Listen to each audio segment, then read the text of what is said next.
یہ یاد رکھیے گا، جتنا مال چھوڑ کر مریں گے موت اتنی دردناک ہوگی. آپ کی لینڈ کروزر ادھر، جوتے، موزے، کپڑے، بڑا محل، جتنا آدمی مال چھوڑ کے مرتا ہے اتنی تکلیف زیادہ. آپ کے پاس 40,000 کا موبائل ہے، کوئی سنیچ کر کے لے جائے تو دکھ ہوگا نا، لیکن 1 لاکھ کا ہو تو، اور اگر 5 لاکھ کا بریف کیس چھین کر بھاگ جائے تو، اور اگر آپ کی دکان میں 2 کروڑ کی ڈکیتی کر کے چلے جائیں تو، جتنا زیادہ مال چھنتا ہے اتنی اذیت اور تکلیف زیادہ ہوتی ہے، جو ابھی ہمیں نہیں پتہ چل رہی ہے، موت کے وقت ہوگی. لیکن ہم اس مال کے لیے جس کو ہم چھوڑ کر جائیں گے تو اولاد بعض اوقات نافرمانی میں خرچ کر کے ہمارے لیے گناہ جاریہ کرتی رہے گی، وہ تربیت تو ہوتی نہیں، اور چھوڑ کر ہی جانا ہے. اس کے لیے چاہے جھوٹ بولنا پڑے، فراڈ کرنا پڑے، وراثتیں دبانی پڑے، رشوتیں لینی پڑے، دھوکہ دینا پڑے، حتیٰ کہ قتل تک کروانا پڑے. مروا دیتے ہیں لوگوں کو پیسے کے لیے، لیکن یہ مال حاصل ہو جائے. جیسی موت کا جھٹکا آئے گا، گئے حضرت. سیٹھ جی کو فکر تھی 1-1 کے 10-10 کیجئے، موت آ پہنچی کہ صاحب جان واپس کیجئے. بنی اسرائیل کے ایک بہت سیٹ آدمی تھا، اس نے بڑا محل بنایا، بڑا مال جمع کیا، تخت کے اوپر پاؤں رکھ کر سوچنے لگا کہ اب تو میری 7 نسلیں بھی بیٹھ کے کھاتی رہے تو کمانے کی ضرورت، اتنا مال جمع کر لیا. اچانک محل کا دروازہ بجا. اس نے خادم سے کہا جا کر دیکھو کون جاہلانہ طریقے سے بجا رہا ہے. وہ گئے تو دیکھا پورے پھٹے پرانے حال میں فقیر کھڑا ہے. انہوں نے کہا کیا بات ہے؟ کہا اپنے مالک کو میرے پاس بلاؤ. کہا کہ تیرا دماغ خراب ہے، ہمارا مالک تیرے پاس آئے گا، بھاگ یہاں سے. اندر گئے، مالک نے پوچھا کون تھا؟ یہ حضور ایک فقیر تھا، آپ کو وہاں بلا رہا تھا. میں مجھے؟ تم نے مزہ نہیں چکھایا اس کو؟ پھر دروازہ زور سے بجا. خادم بھاگ کر گئے، کہنے لگے بھائی تو کیوں نوکری سے نکلوائے گا ہمیں؟ کیا چاہتا ہے؟ اس نے کہا اپنے مالک سے کہو میں ملک الموت علیہ السلام ہوں، اس کی روح قبض کرنے کے لیے آیا. او خادم کانپ گئے اندر. وہ آقا نے دیکھا، بولا کیا ہوا تمہاری حالت خراب کیوں؟ کہا حضور باہر تو ملک الموت علیہ السلام آپ کو لینے آئے. وہ بھی کانپ گیا، کہنے لگا ان سے کہو کسی اور کو لے جائے میری جگہ. ملک الموت علیہ السلام اندر تشریف لائے، فرمایا جب موت کا وقت آتا ہے پھر ٹلتا نہیں ہے، لیکن مجھے اللہ نے حکم دیا ہے کہ مجھے تھوڑی سی تجھے میں مہلت دے دوں، تو جو کرنا چاہتا ہے کر لے. اس نے کہا اچھا. سارا مال جمع کیا اور کہا اے مال تجھ پہ خدا کی لعنت ہو جائے، تو نے مجھے غافل رکھا اور تیری مشغولیت میں اپنے اللہ کو راضی نہ کر سکا، تجھ پہ لعنت ہو جائے. اس مال کو اللہ نے بولنے کی طاقت عطا فرمائی. اس مال نے کہا لعنت مجھے نہ کر، اپنے آپ کو لعنت کر. اگر تو مجھے اچھے انداز سے کما کر اللہ کی رضا میں خرچ کرتا میں تیرے کام آتا. تو نے غلط طریقے سے خرچ کیا اور جمع کیا، تیرا نقصان ہے. میری وجہ سے تو نے عزتیں پائیں. تو اس وقت بادشاہوں کے دربار میں چلا جاتا تھا جب دینداروں کو وہاں سے ہٹا دیا جاتا تھا. اس مال سے تو نے عیش کیا ہے، اپنے آپ کو ملامت کر. اور پھر حدیث روایت میں آتا ہے کہ ملک الموت علیہ السلام نے اس کی روح قبض کی اور وہ پہاڑوں کے برابر اپنی دولت کو دیکھتا ہوا مر گیا. بے فکر رہیں، یہ عنقریب اعلان ہوگا. مفتی اکمل صاحب کا انتقال ہو گیا، فلاں کا انتقال سنتے ہیں نا ہم. آپ کا میرا بھی مسجد کے مائک پہ اعلان ہو رہا ہوگا. ہم نے کون سا ایسا آب حیات خضر علیہ السلام سے لے کر پی لیا کہ ہمیں موت نہیں آئے گی، محلے والے مر جائیں گے ہم بچیں گے؟ بہت جلد موت آنے والی ہے. اس لیے اپنا محاسبہ کریں، اپنا احتساب کریں. جو شادی شدہ ہیں اپنی لائف کو شریعت کی طرف لے کر آئے اور تقاضائے شریعت کو پورا کریں تو نجات ہوگی. تو سرکار نے ارشاد فرمایا پہلا دوست مال، پھر دوسرا جس کے لیے ہم کتنے گناہ کرتے ہیں. سرکار نے فرمایا دوسرا دوست رشتہ دار اور دوست احباب، ان کی دوستی قبر تک رہے گی، لیکن جیسے ہی آپ کو قبر میں رکھا جائے گا سرکار فرماتے ہیں اس کی دوستی بھی ختم. ہم کتنے گناہ اپنے دوستوں کے لیے کرتے ہیں.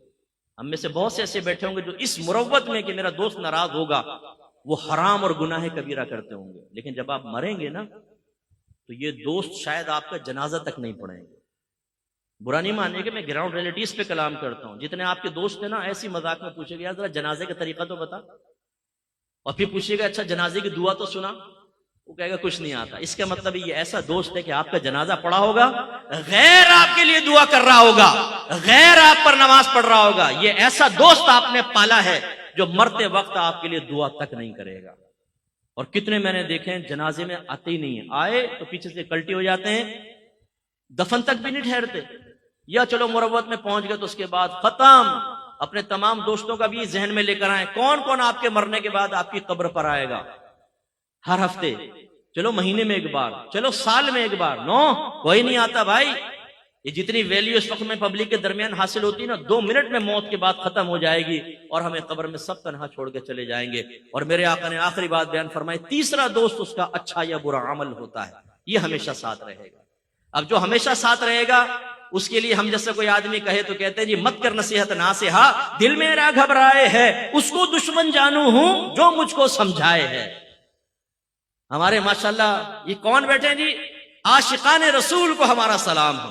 اور یہ عاشقان رسول ایسے ہیں کہ ان کو کھلائیں عشق اوپر جاتا ہے، ان کو کہیں جھومو عشق اوپر جاتا ہے، لائٹیں لگاؤ عشق اوپر جاتا ہے، کھانے کھلاؤ دودھ پلاؤ عشق وہ پہنچتا ہے 7ویں آسمان پر۔ اور اگر کہو کہ اللہ کے نبی کا حکم مانو تو 2 منٹ میں چہرے کے زاویے بگڑ جاتے ہیں۔ عاشق رسول، غلام رسول ایک دم ایسا لگتا ہے کہ نبی کریم کے حکم کا دشمن ہے، نبی کریم کی سنتوں کو بہت سمجھنے والا ہے۔ بھائی یہ کیسا عشق رسول ہے، غلامی رسول میں موت بھی قبول ہے۔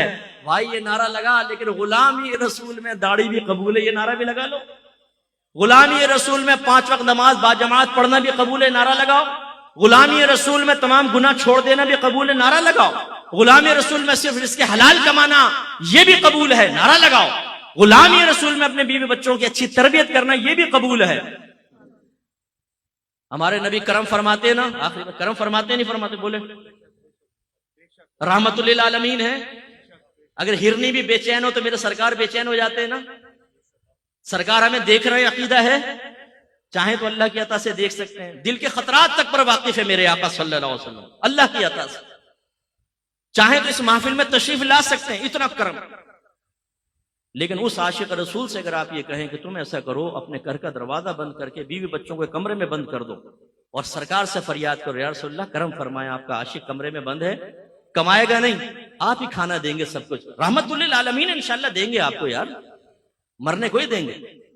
ذرا آزما کر دیکھیں اپنے عشق رسول کو، 2 منٹ میں امتحان نہ ہو جائے تو پتہ چلے ہمیں۔ ہم نے زبانی دعوے اور نعرے کر کر کے، نعرے لگا کر اپنے آپ کو بھی دھوکے میں مبتلا کیا ہوا ہے، اور اپنی آنے والی نسلوں کو یہ پیغام دے رہے ہیں کہ جس چیز سے نبیوں کی زندگی خالی ہے، صحابہ کی زندگی خالی ہے، اصحاب رسول کی زندگی خالی ہے، اولیاء کرام کی زندگی خالی ہے، وہ تم اختیار کرو۔ اور وہ کیا ہے؟ گناہ خوب کرو لیکن بس کہتے رہو غلامی رسول میں موت بھی قبول ہے، ہم رسول اللہ کے، جنت رسول اللہ کی، بس سرکار کرم فرما دیں گے۔ بھائی سرکار ضرور کرم فرمائیں گے، میرے آقا کی رحمت بہت بڑی ہے، لیکن پورے قرآن کے احکام ایک طرف رکھ دیں، حدیث کے احکام ایک طرف رکھیں، اور صرف خانہ خامہ بس سرکار سے حسن ظن قائم کر کے آخرت کی تیاری نہ کریں، یہ کس نے سکھایا؟